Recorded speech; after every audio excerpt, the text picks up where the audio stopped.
pathetic. End the stream. So much PR, so much promo, so many promises, so many promulgations, proclamations of success, battering, people saying 5-0, 4-0. They were that overdosed with confidence. They were that crazy that we were going to smash up Man City. What was this actually based on, really? Even I fell into the trap. Even I fell into the trap of thinking, yeah, this is a good moment to play City. We've got the momentum. This was about as perfectly set up as we could possibly want it, and we still fucked it up. We didn't even fuck it up. We didn't even start anything to fuck up. We never got going, really. Yes, the first 10 to 20 minutes. I know people say the first half, but for me, it looked promising for the first 20 minutes or so. Cool. And then once Man City started to get a foot, 2 feet, many feet really, in the game, we had no answer. It's like we wilted and hid. As soon as they had a little bit of possession, some dangerous situations, not even an outright chance. We didn't even need to see that before we went and hid. All we needed to see was them scurry about, get a bit of possession, pass it about, string a few plays together, get into some dangerous positions, and we just retreat. Now think of all the trains yesterday were fuck about. It's a Sunday evening. That's for both fans. Think about the cost of the tickets. Think about the cost of transport, the delays, the cost of food when you're in the stadium. If you've ever been to Wembley, I've been a few times. I've not seen Arsenal at Wembley. I've seen England. I've seen various other games. I've seen playoffs. I've seen non-league FA Vase Trophy final, FA Trophy final. Even at those lower level games, not England being the lower level, England's obviously a very popular game in England, but even at the sort of second division playoff level, it's a bitch around the ground. It can be a crush. The tube station is fucked. It's difficult to manage. It's a real bedlam around there. People have travelled from up and down the country. Forget the Man City fans. People, Arsenal fans, have travelled from up and down the country for this, some outside the country. And you, man, turn up with that. And I hesitated after saying the word turn up because they didn't turn up, and that's the fucking point. Saliba really is the only one. There is no point doing ratings because basically everyone gets a 1 and Saliba gets like a 6. It was that all-round patheticness for a cup final, and people will say, oh, okay, it's just the Carabao Cup. Yes, it's the lesser, technically, of the 4 trophies, but it could mean so much more than just the sum of its parts. It's so much more than just winning a Carabao Cup. It's the symbolism of it, the psychology of it, the way that's swinging the other direction now. To be honest, I will throw a caveat in here just for a second. Now, I'm not 100% bought into the fact that we're now going to collapse in the league because this has happened. A lot remains to be seen. In fact, the proof of the pudding is going to be in that Bournemouth game. By the way, the last team to beat Bournemouth, Arsenal, way back on January the 3rd. It's kind of a bizarre thing where, is that a good notion? Is that a good fact or a bad fact?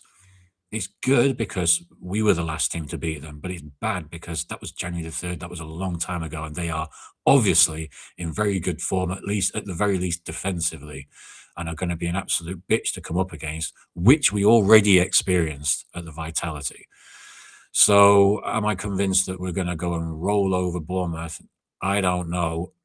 No. And factoring in the fact that it's 2 weeks of just waiting around from a Premier League perspective. I know the players are going to be going away in internationals, or some will be, chilling, but everybody, no matter where you are as an Arsenal player, you are going to be thinking about that Premier League game. Yes, we got the FA Cup game against Southampton. Obviously, we will be aiming to focus on that. But in reality, when those players are on their own outside of training, look, Arteta, the coaching staff, they may instill certain ways of managing the situation to make sure the squad is focused about the Southampton game, tactics of Southampton, what we're going to do, etc. But you're damn sure that in their own private time, at least these players are thinking about the Premier League, what's going to happen, how they got to bounce back against Bournemouth, how there's now such enormous pressure, how there's now way more pressure on that Bournemouth game because of this game. So I didn't want to labour the point about Bournemouth too much, but there is now way more pressure on this game because of what's happened yesterday. I mean, the sentimentality to play Kepa, that is that is something that we are not basically here to be nice to players as such. We're here to win trophies, and ruthlessness wins you trophies. Sir Alex Ferguson demonstrated that more than anyone. I mean, in a different sense, Wenger could be ruthless. He was more practical with it, I think, in terms of like players he thought were in the red zone, i.e., randomly you would look at a team lineup and Henry would be on the bench, but there would be practical reasons for that. Ferguson was way more ruthless. If players didn't perform, they were out of the team. And this used to be normal. Now, I'm not saying that Kepa hasn't performed, but I'm just saying that we live in a changed football environment now versus what it was like 20 odd years, 30 odd years ago, say in the 90s, where you could get drops and nobody was really going to be crying too much about it. But now everyone's so in their feelings. If Arteta, the amount of like grief, to be fair to Arteta, he would have got if he played Raya, well, certainly if we'd have lost, the amount of at least initial grief that he would have got. I mean, maybe in a parallel universe, we go on and win the game with Raya. But I mean, people would be having a go at him for like being unfair when we've done it before and other big teams do it. I don't really see a massive problem with it. But the thing is, Kepa isn't the only, like the single-handed problem. This is another issue I have with the reaction to it. People have said, oh yeah, Kepa single-handedly lost us that game. Like, number one, he used both his hands. Number two, there was 89, 88 other minutes around that goal where we could have done something. Kepa didn't make Havertz miss that one-to-one. One-to-one? One-on-one. He needs an intervention. He needs a one-to-one. But yeah, Kepa didn't make him miss that chance.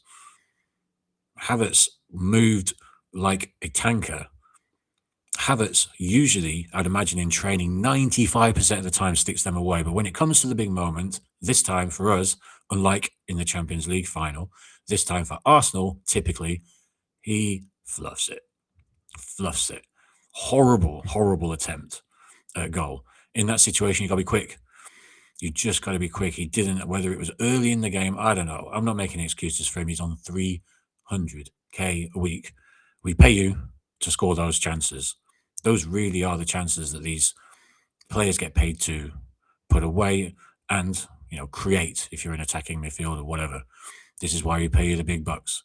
No excuses. Kepa isn't to blame for the way this team was playing for the rest of the match. There's some partial blame in the sense that he couldn't clear the ball out because of Man City's front four. It was difficult to get the ball out. Maybe Raya would have done better. Raya is decent with his feet. He is better with his feet. But he's also got mistakes in him. I'm not convinced Raya wouldn't have made a mistake in that environment. A pass mistake. We've seen him do it. It's not out of the question. And also, on that front four, I mean, look, I'm not paid 15 million a year. People will go, oh, okay, yeah, you're not the manager. He knows what he's doing, etc. But I mean, even if I'm not going to suggest you an actual tactical change that could be made, surely, if you're the fourth highest paid manager in the world, you can figure out how to get around, or at least try something to get around a 4-2-4 with the press the way it was, with the two pivoting in midfield, maybe drop Havertz back inside, do something to get more players into that midfield area. We didn't do it. We certainly didn't do it enough. And they were just almost like, oh, okay, they're not going to do anything. We're just going to sit like this then. And it was just easy for them. And it was pathetic. And that's why I opened with what I opened about Wembley and about the fans. Because, I mean, you're putting in that performance in a final, in front of the fans. It's just, it's just dejecting, really. I mean, you go through everyone. Gabriel wasn't on his game. Obviously, Kepa wasn't on his game for large parts. You know, Hincapie, he was okay until he got his booking. Then it was restrictive, and then just Semenyo just sort of just took the piss a bit. Calafiori, when he came on, looked kind of like the most exciting player. Looked like he could make things happen. He had that chance. I can't remember which minute it was in, but he had a chance. Did he kind of snatched it? It went across the goal, clutching at straws. What other what other we hit? I think Jesus, was it Jesus hit the outside of the post, which people are classing as hitting the woodwork. It's not exactly belting it against the post and off, is it? It pretty much went wide. It kind of grazed the upright. So that's kind of a little bit of a disingenuous quote we're seeing a lot as well. Disingenuous idea. So where do we go? I mean, like, where do we start with even the front play? Just nothing. Okay, Havertz has his chance. Cool. Misses it. Okay, cool. Maybe if he gets another one, he'll put it away. But he doesn't get another one because he's just what did he do? He was not functional in any way whatsoever, right from the get go. And it's just amazing that he stayed on for so long. It's amazing that Saka stayed on for so long. I get that maybe he's thinking with Saka, like, oh, you know, he'd been probably giving him a big speech before the game and training about now's his time. I get that you would want to keep your 300k, recently signed 300k contracted player for like, you know, a good 75, 80 minutes. But you've also got to understand other context, which is Saka's recent form. I mean, he's lucky to be starting. He has no competition. Madueke is not competition. Oh, by the way, what a hilarious cameo when he came on. Just pathetic again. I mean, with regards to attacking, hello, there is a rather decent, in fact, the best attacker in the team sat on the bench. I'm not saying you should have started him, but I'm saying that when we are 2-0 down and it's, 75, 76 minutes, I think it was. Why not bring Max Dowman on for the last 20 minutes or so? What's the worst that can happen? Oh, maybe he makes a mistake and City win 3-0. But you not think City are going to be shitting themselves to see him on the ball?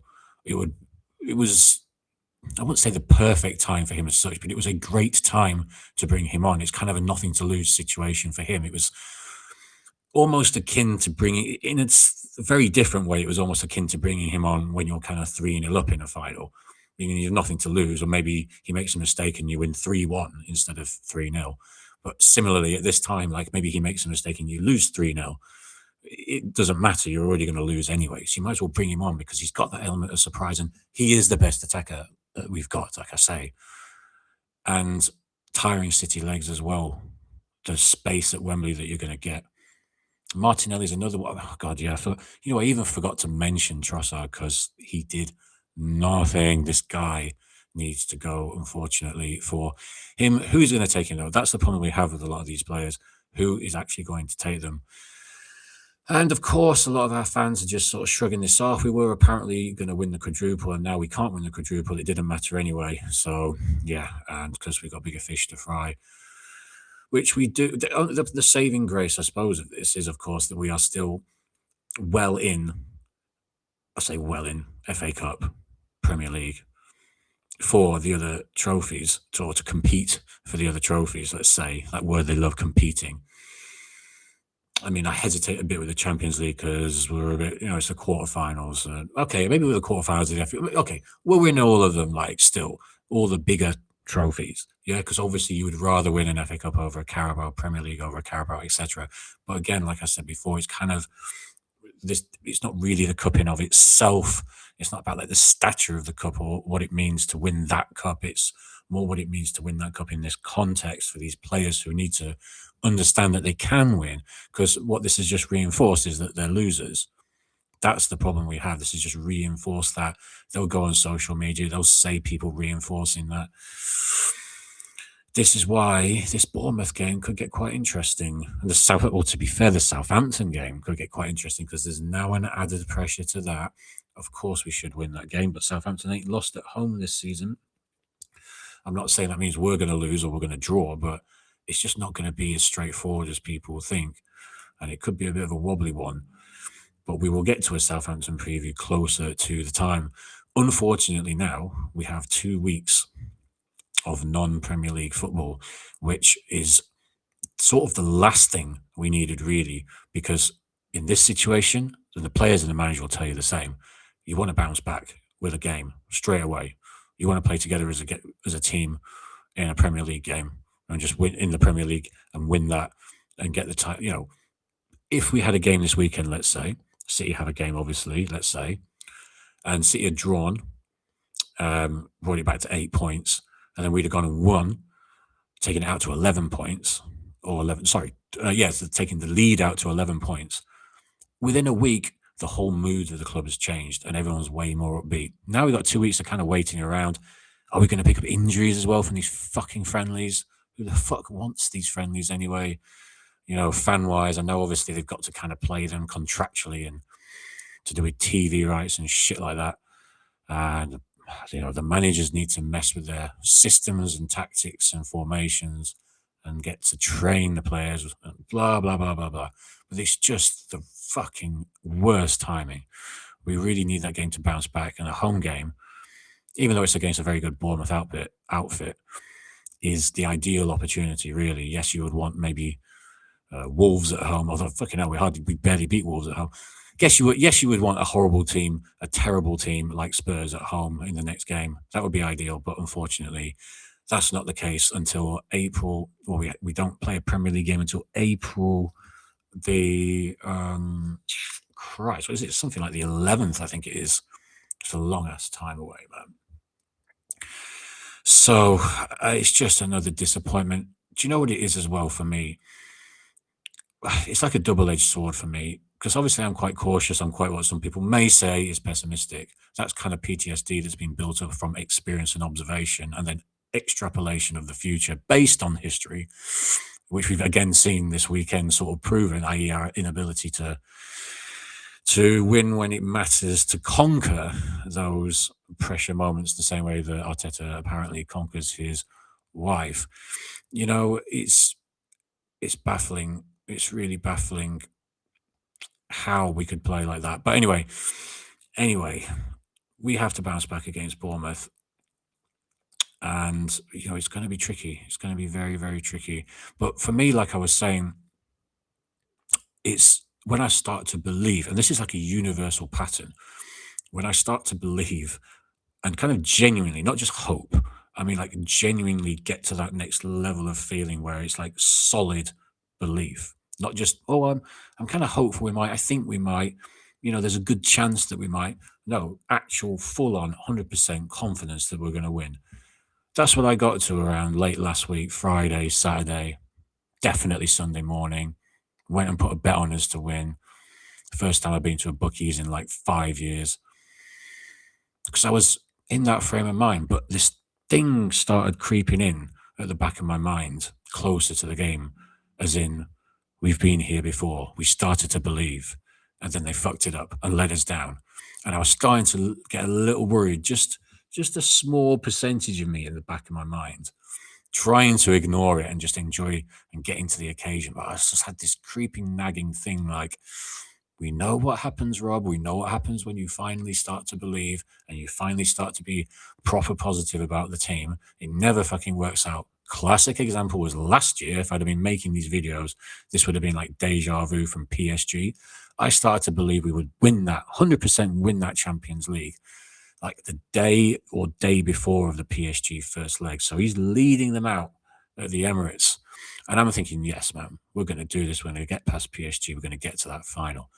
2 minutes later, and it's fucked already. 2 minutes. I mean, I suppose at least City took a little bit longer this time. Although, having said that, if they scored early, maybe it would have been less disappointing in a way.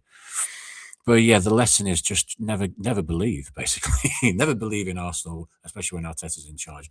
That is the lesson of this video. It's just, that's not being negative. It's just based on history. Every single time we believe, they fuck it up. And so it's just best not to believe at all. Just go into it with a completely nonchalant, neutral perspective If anybody asks you what you think the score is going to be, you think it's going to be a draw. There's no need to be super negative and say we're going to lose, but you definitely don't say we're going to win. Let's not do this anymore. I just can't be bothered with it. The universe has this pattern about it where when all Arsenal fans start, when the generally, so it doesn't matter about the top Gooner types. The universe doesn't care about them. It seems when we, the ones who are a bit more pessimistic and a bit more sort of realistic, really, and cautious, it's when we finally start to believe. The ones who've been critical, the most critical ones of the club, when we finally start to believe, and when it's looking like we've got momentum, and that's why we're believing, the team goes and does it again. Like we sing to Tottenham, it's happened again. It's happened again. Chesney singing it, Henri singing it, St. Totteringham's Day and all that shit. It's happened again to us. It's happened again. And on that bombshell, I'm out of here, guys. I will have Mutant of the Day coming up very soon. Look out for that every day. There's absolute insanity going on in the reaction. You have to see them to believe them. That'll be dropping soon. I'll be back with, I don't know what kind of, we'll be talking about Arsenal over the next couple of weeks. So I'm not talking about England because I don't really care that much. So there we go. And let's just hope nobody gets injured. I'll be back soon. Enjoy your evening. Big up, everyone. Like, sub, share, support. Cheers for all that. It is much appreciated. Peace out.